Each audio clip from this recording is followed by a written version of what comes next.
Aquí cabe todo el cine. Con Eric Estrada. Nuevo cine mexicano. Puentes.me.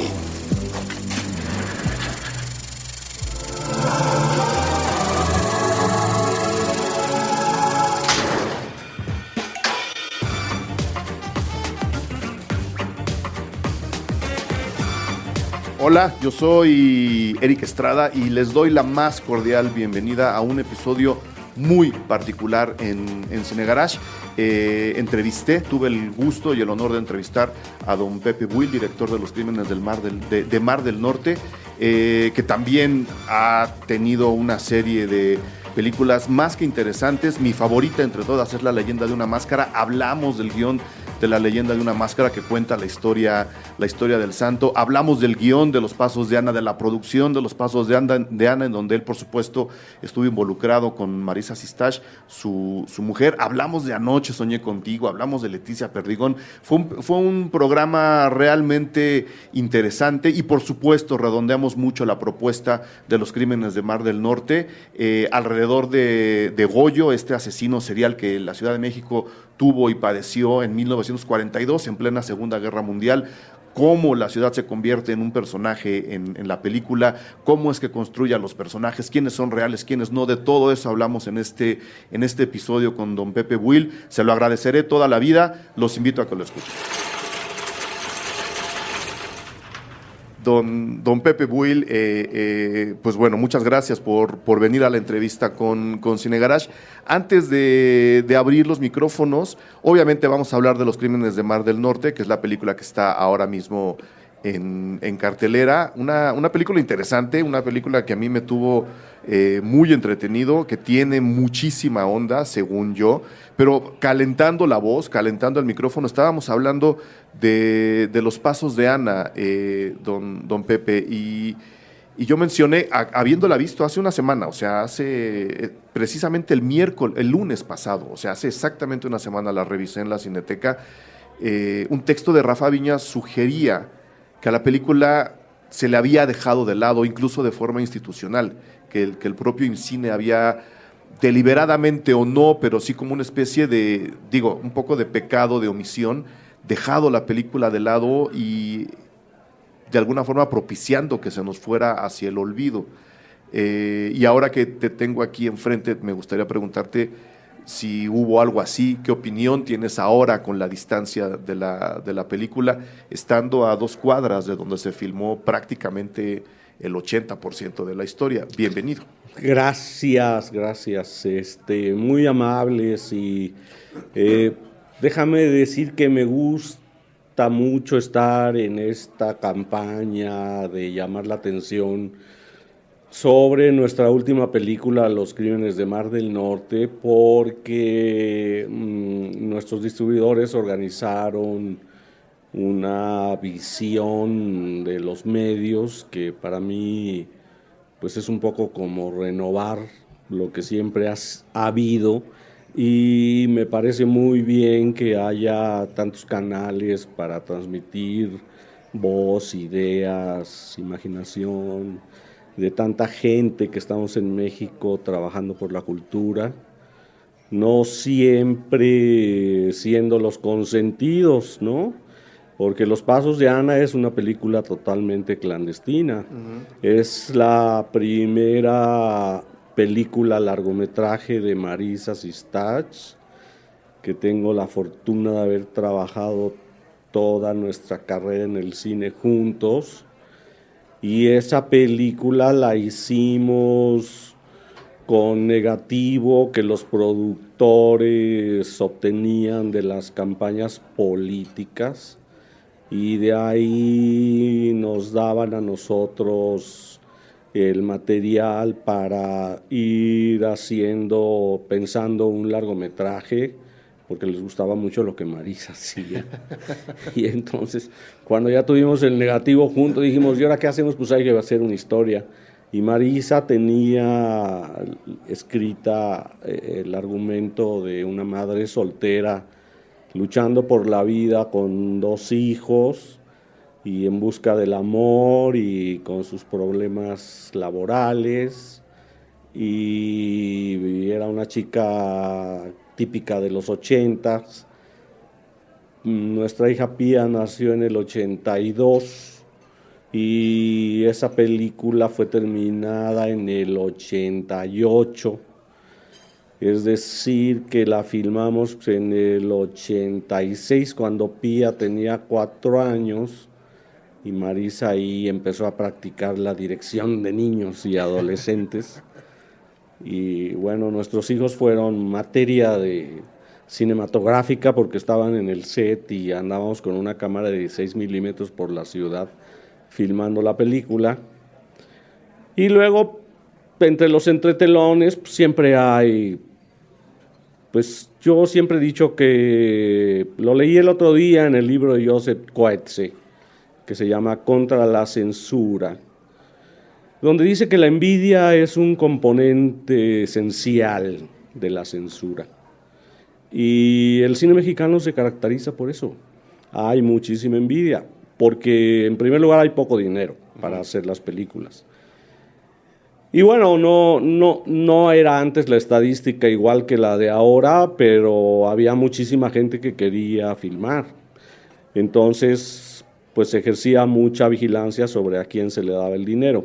Nosotros aparecimos con esa película ya hecha.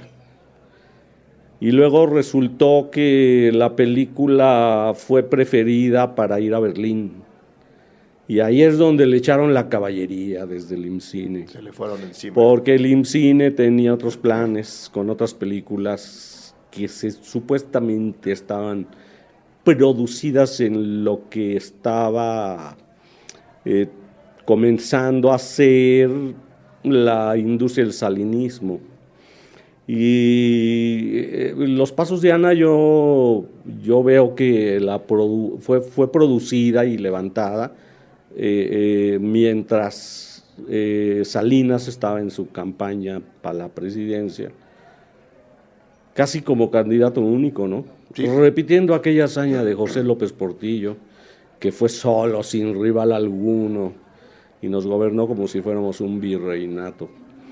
Pues así Salinas. Y cuando empezó el sexenio, nosotros teníamos lista la película después de mucho pelear para completarla, porque una cosa es tener la idea, prepararla, producirla y realizarla y editarla, y otra cosa es terminarla, porque ahí es donde entras a todo el tema de qué se oye, y tienes que ponerle música, y tienes que poner un sonido bueno, y tienes que poner efectos, y somos muy aficionados, Maris y yo, a toda la parte de la postproducción del sonido, porque nuestras películas no son de una pista de sonido directo, nuestras películas tienen un diseño de sonido muy importante, como Los Crímenes de Mar del Norte ahorita. Pues si tú te pones a oír la película, pues vas a encontrar que ahí hay el trabajo de 20 personas, y 2 de las personas pues, son creadores de arte musical o de efectos especiales de audio. Entonces, pues nos juntamos con la gente que sabe hacer las cosas, ¿no? Desde aquel entonces el fotógrafo fue Manuel Tacamba, y la actriz fue Lupita Sánchez, y el actor fue Emilio Echeverría, y un poco proyectamos ahí lo que Marisa andaba haciendo como directora de videos en la Unidad de Televisión Educativa y Cultural de la Secretaría de Educación Pública, donde tuvimos a bien hacer bastantes programas culturales, pero empujamos por la ficción y practicamos mucho. Pues a mí me tocaba escribir el guión y a Marisa ir a proponer el programa, y luego ella se regresaba a cuidar a los niños y yo me iba a editar, y por ahí nos dimos cuenta que podíamos hacer un buen crew para producir películas con esa dinámica, y es más o menos la que nos hemos llevado a lo largo de toda nuestra carrera, ¿no? Claro. Y bueno, permíteme que te lo diga desde ahora. A mí el resultado de Los Pasos de Ana me dejó muy satisfecho. Era una película que se oye mencionar a la hora de estar o en la escuela o trabajando. Oyes Los Pasos de Ana, alguien la menciona, alguien habla de ella, pero no la había podido ver. Y con la ventaja que me da haberla visto así a la distancia, 30 y tantos años después, se me hace una película realmente importante en en el cine mexicano y en la transición del cine mexicano de los 80 a los 90, incluso lo que tenemos ahora. Pues sí, porque fíjate que no es que hubiera lugar para nosotros en los estudios, ¿no? Nosotros éramos egresados del Centro de Capacitación Cinematográfica hacia 1900, ya iba a decir 1800, ya me estoy sintiendo aquí del siglo XIX. Pero no, la cuestión es que fue en los 80s, y fue en un momento en que pues había una decadencia verdaderamente muy grande del cine industrial, porque aunque ahora han revitalizado mucho todo el cine de ficheras y de albures y de cabaret, pues ese cine fue muy significativo porque fue levantado por la familia presidencial, por José López Portillo y Márgara López Portillo, a la cual llamábamos la zarina del cine nacional. Ella prefirió darle dinero a producciones españolas o rusas por encima de películas mexicanas que ya estaban hechas con la misma temática. Te pongo el caso de John Reed, ¿no?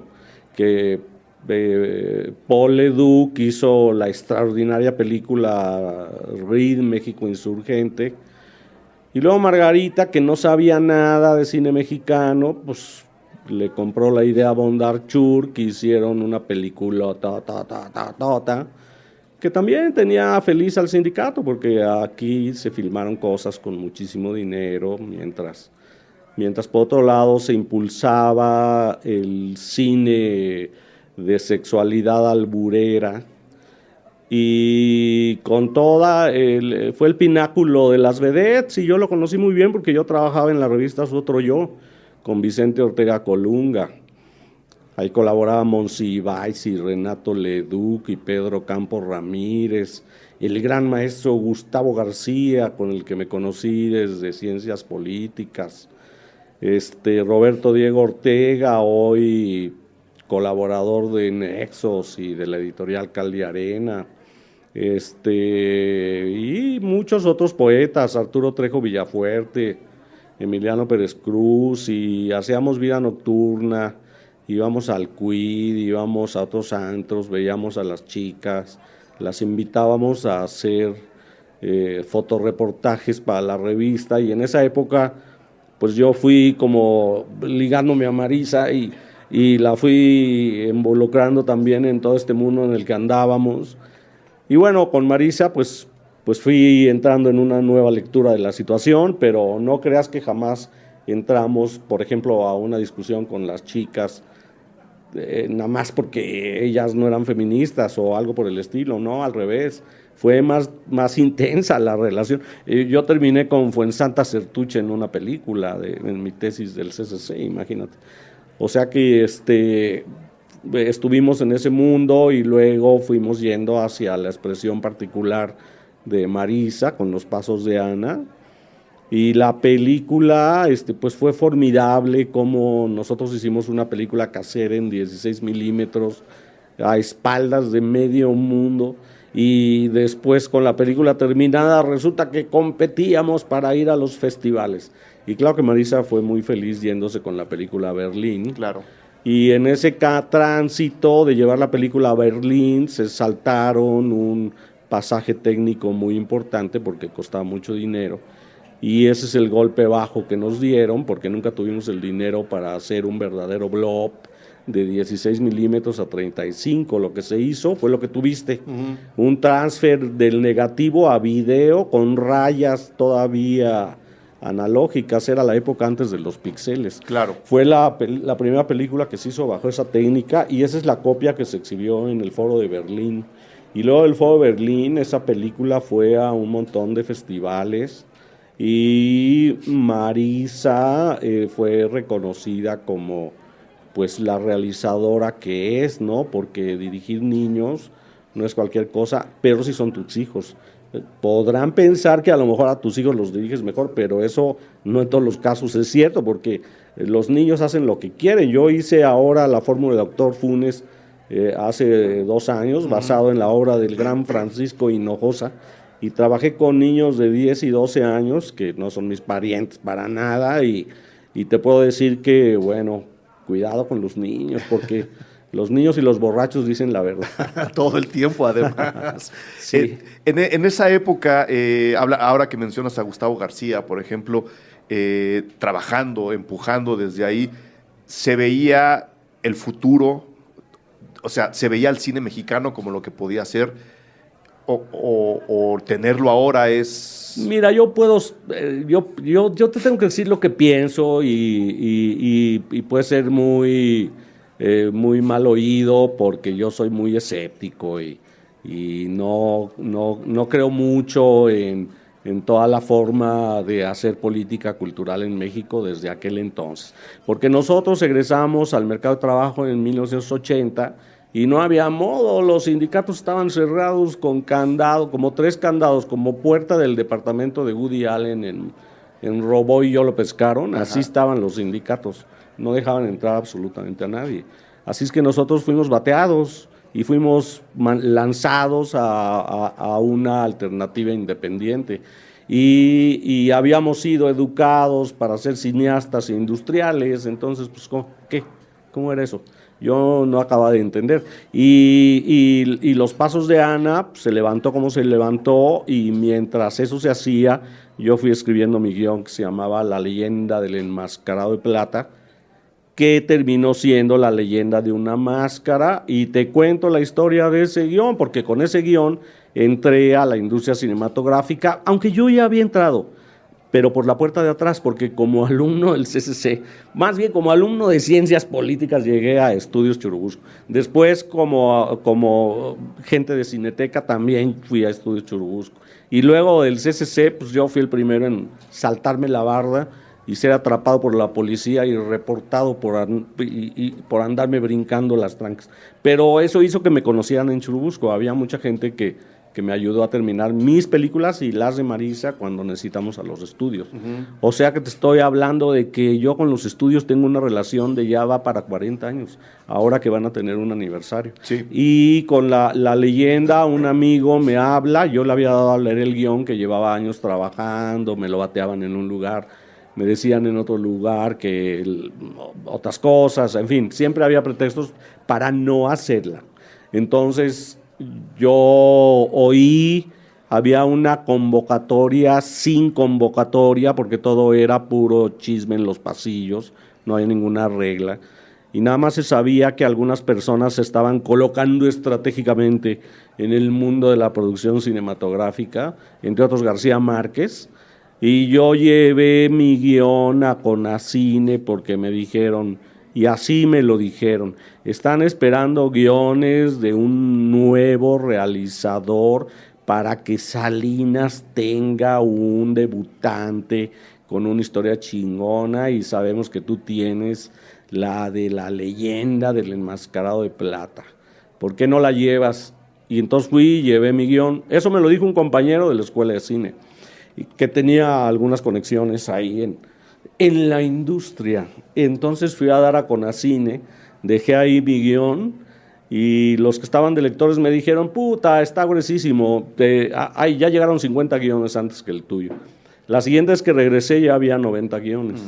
La siguiente vez que fui ya habían eliminado 60 guiones, nada más quedaban 30. Esos 30 fueron enviados al primer consejo consultivo del IMCINE, en el que estaba Gabriel García Márquez, Gabriel Figueroa, Manolo Barbachano, Pedro Armendáriz Jr., Felipe Casals, Jorge Sánchez, actual director del IMCINE, y mi gran maestro Alfredo Yoscovis, Dios lo tenga en su gloria, y ellos fueron desechando guiones y gané. Entonces me hablaron a mi casa para decirme que iba yo a filmar una película en la industria. Así es que dije, no hombre, ¿y eso cuándo pasó? ¿No? Porque ¿por qué? No había fechas ni nada, y me dijeron, no, tu guión de La leyenda del enmascarado de plata está rete padre, le gustó a todo mundo, ganaste por unanimidad, nada más pidieron tu tesis para verla, para ver si es cierto que podías filmar algo. Alguien les llevó un proyector en 16, les pasaron mi película, y luego me mandaron decir que fuera a firmar un contrato a Conacine. Fui y ahí estaba sentado el licenciado Fernando Macotela y con él armamos el arranque de la producción. Entre otras cosas, cambiarle el título al guión. Sí. Le cambiamos de La leyenda del enmascarado de plata porque Conacine se negó terminantemente a negociar los derechos con la gente del Santo, con los que yo quería hacer una película directamente porque era lo lógico. Claro. Y mi película hubiera tenido un vuelo magnífico si hubiera tenido yo al hijo del Santo en cuadro, porque el papá ya había muerto. Entonces, pues la cuestión es que esa negociación no la quisieron hacer los de Conacine, y entonces Marisa, Alfonso Morales, el gran investigador iconográfico y de foto fija, y yo hicimos una lluvia de ideas en mi casa, tomando ahí vino y comiendo pizza, y cambiamos de La leyenda del enmascarado de plata a La leyenda de una máscara, del santo el enmascarado de plata al ángel enmascarado. Luego me dijeron que no podía poner groserías porque la película iba a ser clasificación A, y entonces en lugar de poner pendejo puse recorcholis, y el guión fue mejorando. Fue mejor. Y así llegué a rodaje.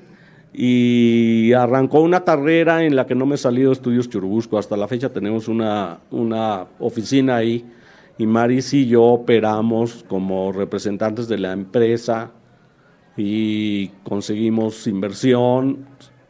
Nunca sobre una idea, sino sobre un guión. La gente que piensa que hemos hecho nuestras películas por nuestra linda cara, pues no ha sido así.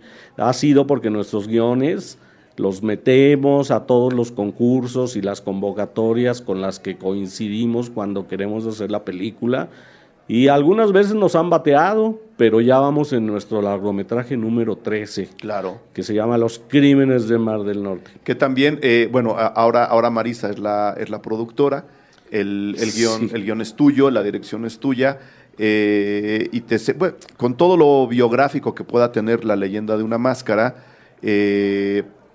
es en realidad la primera película biográfica que estás haciendo, aunque tampoco cuentas toda la vida de...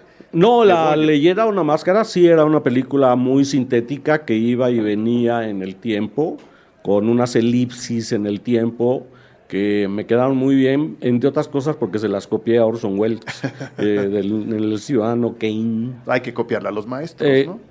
Sí, bueno, Sí. El otro día hay gente muy preocupada por ese tema, y el otro día veía yo una aclaración de alguien que dice, no, es que yo creo que era Jim Jarmusch, le he robado a todo mundo, y incluso he sido robado y sigo siendo robado. Entonces, bueno, pues así es. Si tú lees algo sobre la biografía de Scott Fitzgerald, por ejemplo, o los cuentos de Pat Hobby, pues ahí te cuenta cómo era ser un escritor del estudio con un despacho dentro de la Metro, y cómo lo trataban los ejecutivos, y le decían, no, estás borracho, tu idea no me gusta.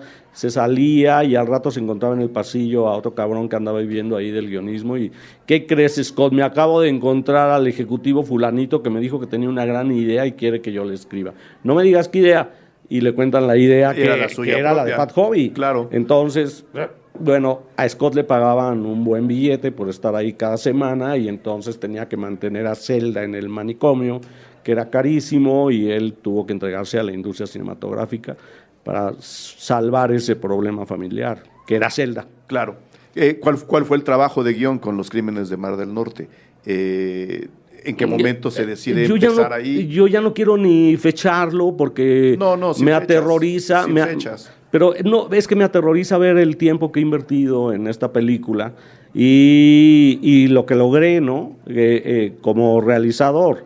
Como productor estoy sumamente satisfecho, y ahí Marisa está totalmente involucrada, porque Marisa hace películas como que nos sentamos y seguimos la receta. Ella es del Liceo Franco-Mexicano, entonces tiene más método que yo. Y eso nos permite tener rigor en la producción y en la preparación de una película. Esta película fue investigada mucho tiempo, luego escrito una primera versión del guión y bateada por el instituto, así literalmente me mandaron una carta diciendo que a ese proyecto no le iban a entrar. Y pues yo dije, bueno, pues lo guardo, y ahí se quedó guardado. Y las cosas dan muchas vueltas. 20 años después llega un señor que me dice que él puede sacar dinero de impuestos a través del Eficine, que saben de nuestras películas. Marisa ya había hecho Perfume de Violetas, yo ya tenía La Leyenda y quién sabe qué, y les doy varios guiones. Y ellos escogen ese, Los Crímenes de Mar del Norte, Chihuahua. Ya se me había olvidado que lo tenía. Lo volví a leer y le di una reescritura. Y sí cambió, porque supongo que 20 años después soy otra persona y tengo más oficio como guionista. Sobre todo. Ajá. Y el resultado, bueno, a mí el resultado me dejó también muy satisfecho. El resultado para ti, ¿dónde lo ubicas? Es una película atípica hasta cierto punto en tu filmografía. Yo no quiero hacer películas vulgares, yo quiero hacer películas atípicas. Nunca he querido hacer películas igual a los demás. Claro. Incluso a los que imito no los quiero copiar, nada más quiero inspirarme en ellos. Ayer estaba yo reescribiendo un párrafo de cómo llegó Raymond Chandler a la industria cinematográfica, contada por Fernando Trueba, y pues ahí ves todo el azar que juega en el cine y los gustos de las personas que están con la sartén por el mango y son las que te dicen necesitamos hacer esto y esto otro, y yo en medio de todo eso siempre he metido mis propios rollos culturales y lo he hecho también con Marisa y vamos juntos. Nuestra obligación es llegar a pantalla grande y ver la película con el público, y ahí es donde sabemos más o menos qué es lo que hicimos, porque el camino realmente es bastante azaroso. Y acá con Los Crímenes, pues nos dieron baje con una parte del presupuesto que necesitábamos, y en lugar de hacer una película de 6 semanas con la música, con derechos comprados, pues hicimos una película, planeamos una película de 5 semanas, pero al ver la realidad de los hechos, tuvimos que hacer un plan para 4 semanas de rodaje, y entonces yo dije, bueno, sí, pero entonces no filmamos el mes que entra, sino que primero preparamos, y nos aventamos como 8 meses de preparación, donde Marisa se pone junto con el diseñador de producción, que es Jay Aroesti, a quien recomiendo mucho como trabajador del cine, como artista, una persona culta, entregada, honesta y valiente y partidario de la película. Y él, Marisa y Karina Blanco, que es mi fullback en las filmaciones, pues levantamos la película con el apoyo de FD, el gran Lalo Terán, nos facilitó precios de equipos y luego fuimos a dar con otra empresa y así le pedimos a Churubusco una coproducción y nos la jugamos juntos. Claro que todo es a partir del guión. Claro. Todo mundo, cada sector que se va a comprometer con tu película va a leer el guión y les tiene que gustar el guión y les tiene que parecer interesante, porque aun cuando sea una película de 4 semanas, pues es una película que cuesta un chingo de dinero, porque hay que darle sus salarios a todo mundo y hay que pagar el equipo y hay que pagar las locaciones, el transporte, los viáticos, el catering, el vestuario, el maquillaje, los peinados y demás. Entonces, pues nosotros hacemos una cocinota, así como una cocina Xochimilca, y ahí metemos todos los ingredientes y nos ponemos literalmente a ir amasando el asunto. Y siempre esperamos que la película madure muy bien. Entonces, en esta película teníamos tantos contratiempos financieros que me tenía que tardar más. Y eso, que aparentemente es una desventaja, pues yo trato de convertir las desventajas en ventajas, que es lo que me enseñó mi papá para jugar fútbol, y es lo que hago con el cine. Y en este caso, pues en lugar de entregarla rápidamente, pues primero la edité una vez, luego la edité otra vez, y total que por fin conseguí hacer eso que tuviste. Y ahí es cuando ya movimos secuencias, cortamos cuadros, córtale 24 cuadros, córtale 15, córtale 10, aumentale 5. Es una cosa muy, muy precisa el lenguaje cinematográfico. Y luego el relato de la voz en off con todos los con el actor Norman Delgadillo, que se va refiriendo a todos los otros protagonistas de la historia. Eso es una elección literaria, por supuesto, cuando haces el guión, que es responder a la pregunta ¿y quién cuenta esta historia?, ¿no? Entonces, bueno, yo siempre he escogido en mis películas, y en algunas de Marisa también le he clavado a un narrador, y he hecho varias películas con distintos narradores. Tú viste La leyenda de una máscara, ahí el narrador se llama Olmo Robles, periodista alcohólico interpretado por Damián Alcázar. En Anoche soñé contigo, el narrador es Toto, que es un adolescente caliente, hijo de una madre divorciada y que tiene una sobrina llamada Azucena, interpretada por Leticia Perdigón. Y yo agarré un cuento de Alfonso Reyes y me robé de ahí unos diálogos, que por cierto son preciosos. Y Manolo Barbachano, cuando oyó el guión, dijo, yo quiero hacer la película. Ah, bueno, pues hazla.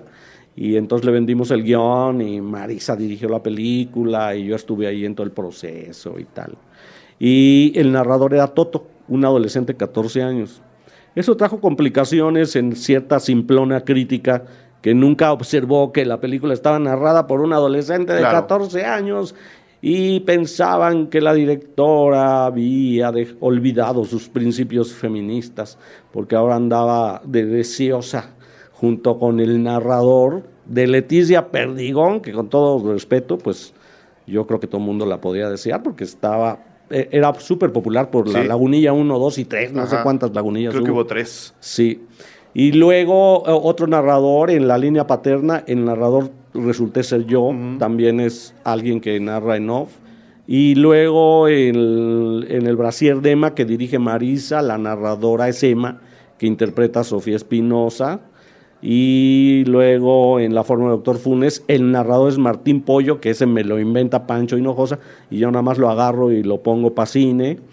Y luego en esta película el narrador es Jorge Roldán el Calavera.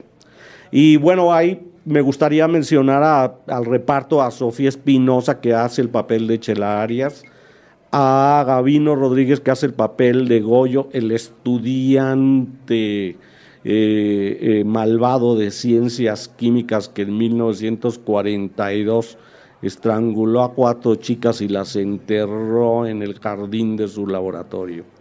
Luego está también Vico Escorcia, fantástica actriz, que es un personaje que yo no saqué de ningún lado más que de mi imaginación y de los requerimientos de tejido de la historia, donde necesitaba que Jorge Roldán tuviera una novia que fuera capaz de intimar con Chela para conocer más de Chela, que fue calificada como la víctima principal en 1942 porque era de la clase media alta capitalina, a diferencia de las 3 primeras que eran prostitutas callejeras. La película trata de evitar esa sintomatología machista y convencional que elimina a las prostitutas nomás por serlo. Y nosotros tratamos de perfilar a todas las víctimas en la película y de ir contando secuencia tras secuencia la historia de amor entre Gregorio y Chela, y la historia de amor entre Jorge Roldán el Calavera, que sí existió, hay una referencia real de él, y Paquita. Ok.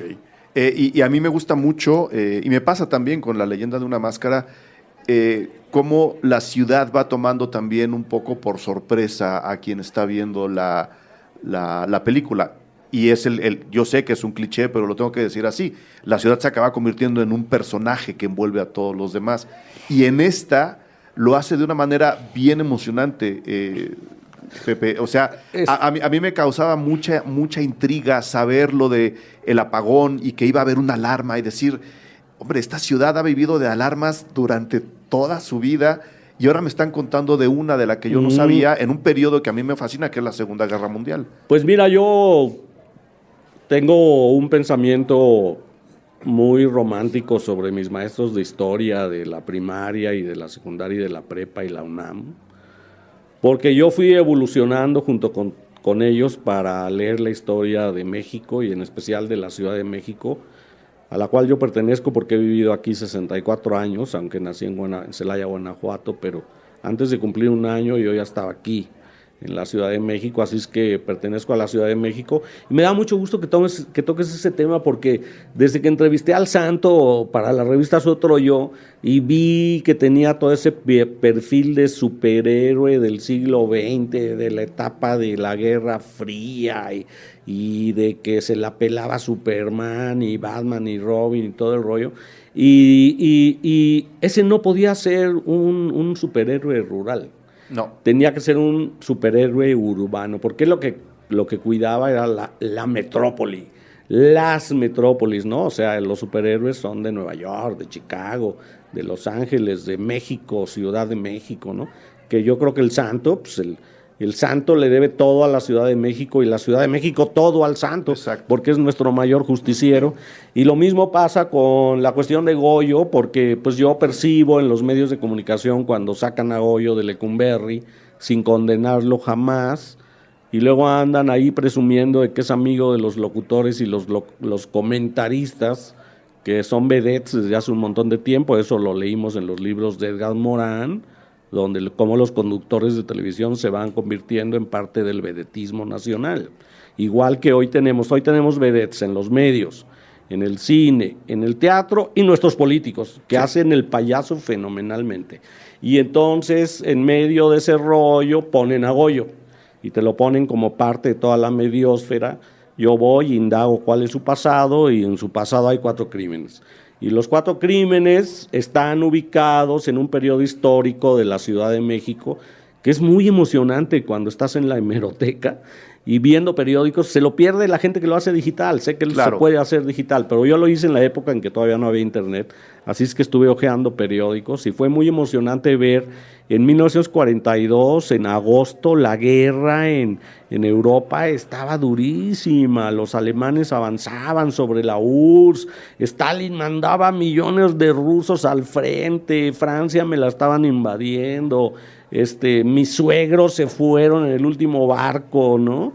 Y llegaron a México y vieron Casablanca en 1942, y la gente se puso de pie cuando se cantó la Marsellesa. Mi suegra se estremeció y decidió quedarse en México.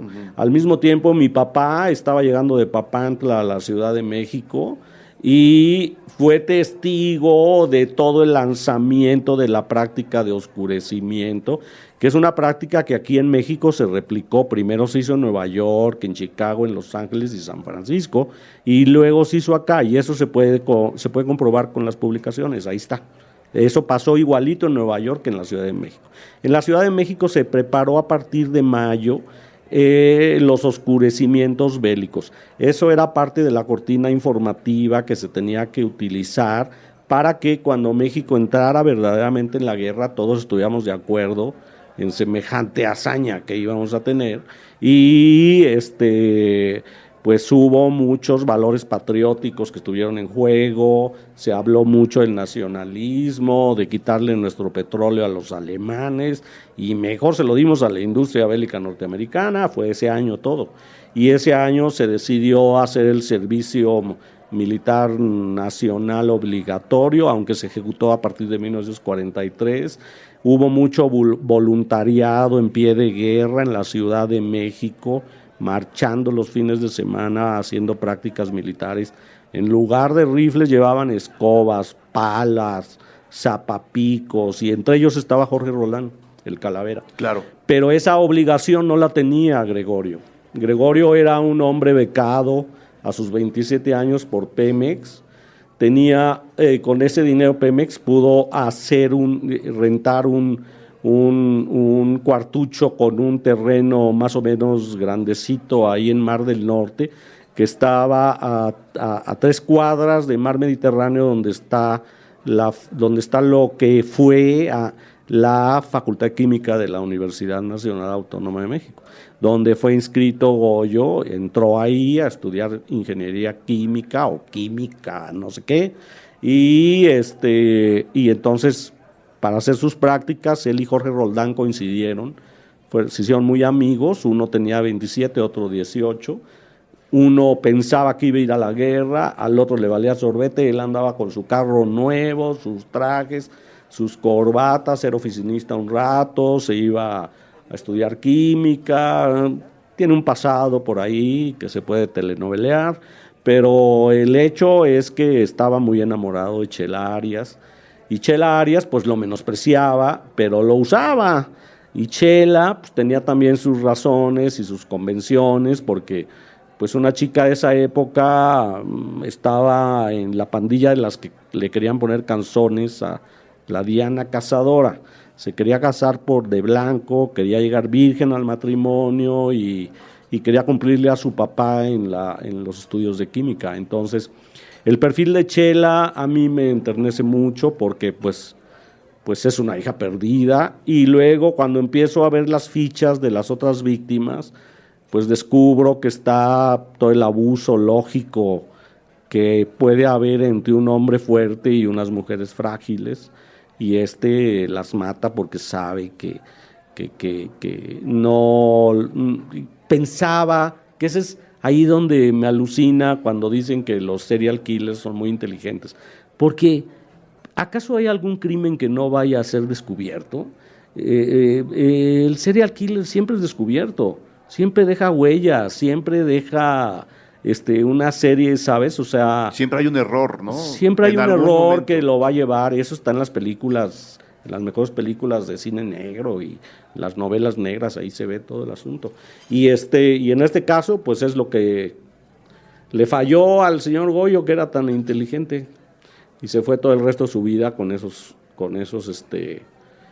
crímenes, pero luego como que se lo perdonaron, y yo hago la película pues para recordar que esos hechos pues nos enseñan que era un monstruo, con todo y que era muy culto y que tocaba el piano y que era muy bueno en ciencias exactas, pero bueno, pues si cometes esos crímenes tan bestiales, pues según yo ya no eres tan inteligente. Exactamente, y luego se decide presentar la película en blanco y negro, me imagino que pensando también en lo que acabas de mencionar, en el film noir, en el thriller, en acentuar esa parte de la... nada es gratuito, o sea, una película cuando tú... ¿Qué es una película realmente hablando como cineasta, digamos? Y con perdón de los que no les interese mucho el tema, pero es que uno tiene que proceder así, y nosotros pues analizamos las películas de Sergei Eisenstein cuadro por cuadro, y el maestro lo que nos decía era: todo lo que está en cuadro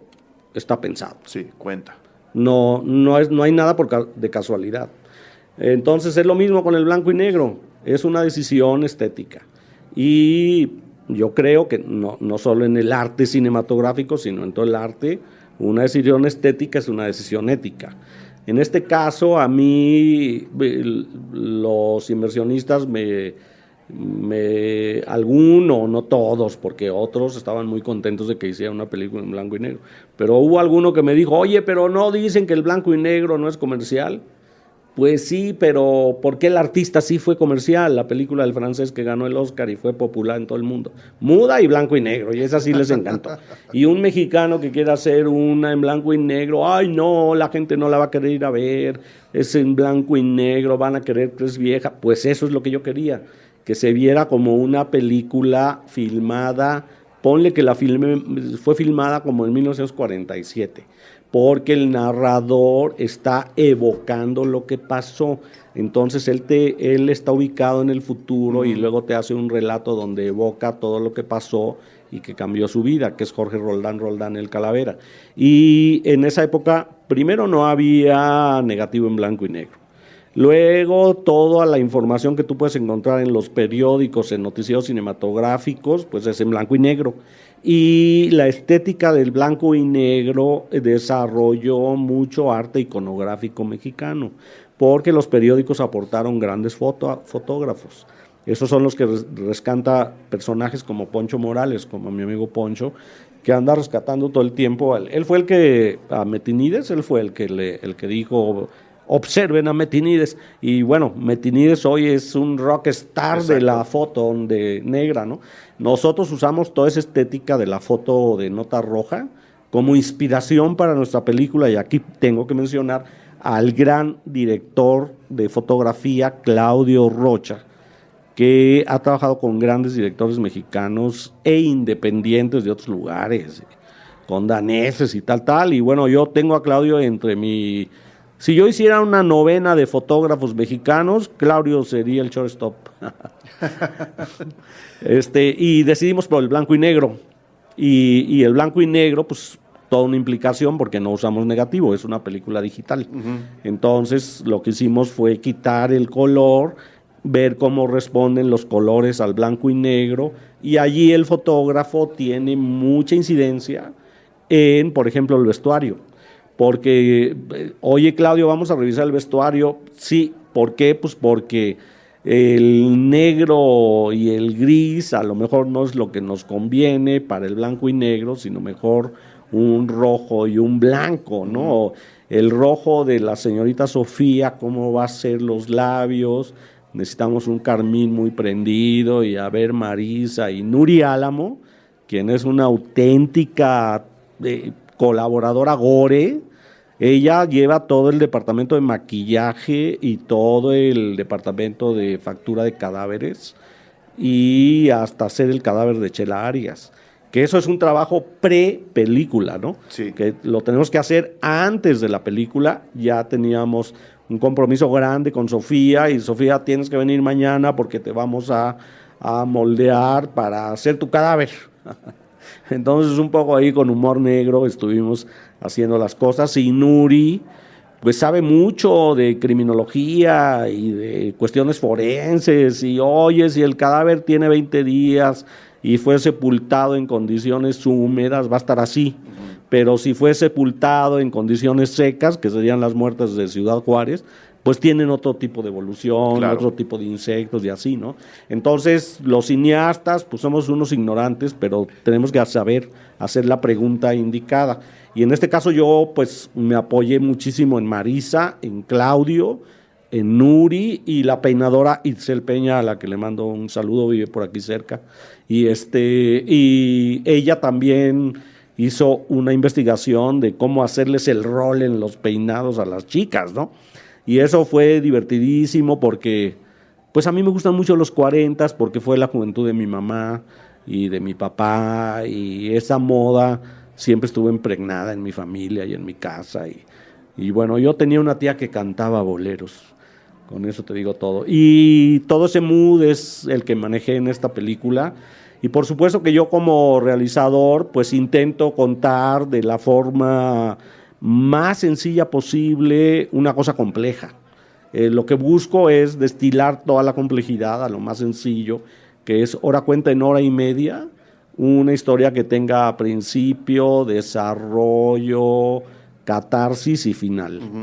Yo creo que el resultado pues es muy bueno, la verdad. Creo que el resultado es fenomenal, y nada más de ver la lista de investigadores para la película uno se da cuenta del tamaño del proyecto que había que destilar precisamente. O sea, no, hombre, le puse crédito hasta una cantina donde me reúno con un montón de historiadores. ¿Cuál? El gallito que está ahí abajo de Pedro Infante Nunca Muere.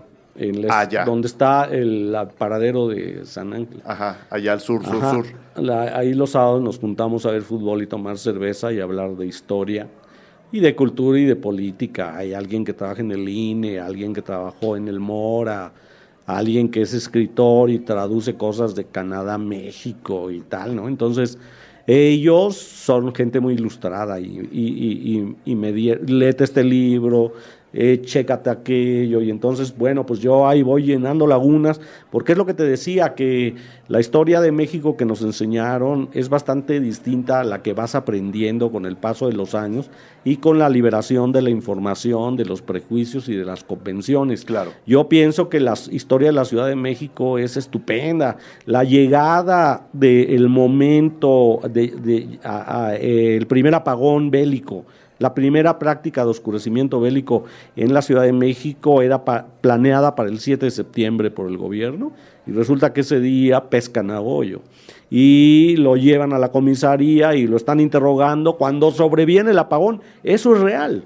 Y cuando yo vi eso en el periódico dije, no, yo tengo que hacer una película sobre este momento histórico. Es que es un gran momento. Ajá, y entonces construí la película teniendo como telón de fondo lo que estaba aconteciendo en la historia universal, porque México no está solo, estamos ungidos a Norteamérica, y yo creo que en muchas cosas para bien. Sí. O sea, soy un super fan de la cultura norteamericana. Vive el rock and roll, el blues, y Martin Scorsese, ¿no? O Jarmusch, ¿no? O Coppola, o más atrás Howard Hawks, o Raúl Walsh, o Griffith, ¿no? O sea, cabrón, los jefes del cine de este siglo son norteamericanos. Exacto. O son gente migrada ya, como Billy Wilder, como Fritz Lang, que aportaron toda la cultura europea a Hollywood, que buena falta le hacía. Sí. Y aportaron a la construcción del drama y todo eso. Y lo mismo veo para el cine mexicano. Las mejores etapas del cine mexicano es donde está la inteligencia literaria, donde se metió Martín Luis Guzmán, ahí hay una buena película. Si estaba Pepe Revueltas, hay una buena película. Si estaba Javier Villurrutia, la película está buena. Estaba Mauricio Magdaleno, si alguien tiene la curiosidad, por favor lean sus cuentos. Lo ponen como guionista del Indio. Era un gran escritor. Un escritor fantástico de cuento corto y de novela. Los guiones eran una faceta nada más, ¿no? El guión también es escritura, también es literatura, y lo que pasa es que en México se le menosprecia como literatura. Yo digo que la mafia literaria no quiere reconocer la obra fílmica de muchos escritores mexicanos, donde tendríamos que pasar por gente como Ricardo Garibay, Vicente Leñero, y todos los últimos que han pasado. O sea, yo sin Pancho Hinojosa no podría haber hecho la fórmula Doctor Funes, o sea, simplemente. Y además reconozco que la obra de Pancho es genial y mi película no es genial, solo a veces. Entonces, pues enfrentamos dificultades, pero de todos modos trabajamos juntos. Él me da una serie de, ¿sabes?, de razonamientos para cómo hacer la película. Entonces, una película necesita de muchas mentes brillantes, ¿no? Y el director es el que canaliza las voces de la tribu en la pantalla, y en este caso, esta vez me toca ser director. Posiblemente la que sigue sea yo el productor de Marisa, ¿no? Y a lo mejor hacemos una película cumbiera, que le tenemos ganas, ¿no? Y qué buena falta nos hace además, ¿no? Pues hay que bailar más, estamos muy solemnes aquí, sí. La cultura del PRI es muy hierática, muy estática, muy paralizante. Necesitamos liberarnos, tener más mood, volver a lo que nos dejaban esos músicos de las grandes bandas, y olvidar el horrendo rock mexicano que nos ha asediado tanto tiempo. Pues esperaremos con ansia la película con Viera, don Pepe. ¿Algo más que quieras agregar de la película? Digo, la gente ha quedado más que invitada, creo yo, con todo lo que nos has contado. No se puede decir más después de la lista de personajes y datos que nos has dado. La curiosidad debe estar despierta. Si quieres agregar algo. Te agradezco tu punto de vista y toda tu forma de mencionar esta película. Yo realmente ahora lo último que quisiera decir es que yo no juego con los criterios neoliberales que marcan que el cine mexicano es un fracaso si mete a 100,000 personas. ¿Ese criterio de dónde sale? Eso es la disminución de la vida humana a su mínima estadística. Eso no puede ser así. O sea, las películas norteamericanas, si las ponen con 3,000 pantallas, pues por supuesto que van a ser números millonarios. Pero si a mí me ponen en 30 pantallas y no tengo dinero para promover la película, sino que apenas tuve para terminarla, bueno, pues mira, yo confío en que después de estar 35 años en el cine, y tú y yo estamos hablando de Los Pasos de Ana, bueno, pues así mismo va a pasar con todas las películas que recientemente hemos hecho, y hoy día no solo el theatrical es la posibilidad de una película, la película pasa a plataformas, y en plataformas van todos los millennials que quieran y la van a poder ver, bajar y super ver por arriba y por abajo, y yo les contestaré todas sus dudas. y si logramos conseguir el dinero, seguiré contando la historia, porque ese personaje sigue siendo para mí simbólico de la cultura del PRI en el siglo XX. Muy bien. Entonces, pues, seguiremos adelante. Ojalá y en lo que podamos ayudar, por favor, cuenta con nosotros. Cualquier tipo de ayuda que podamos brindar, aquí la vas a encontrar, te lo aseguro. Agradezco mucho, viva la alternativa informativa. Eso. Adiós a todos.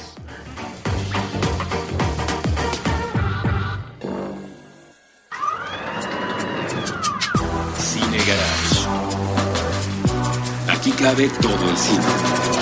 Con Eric Estrada. Nuevo cine mexicano.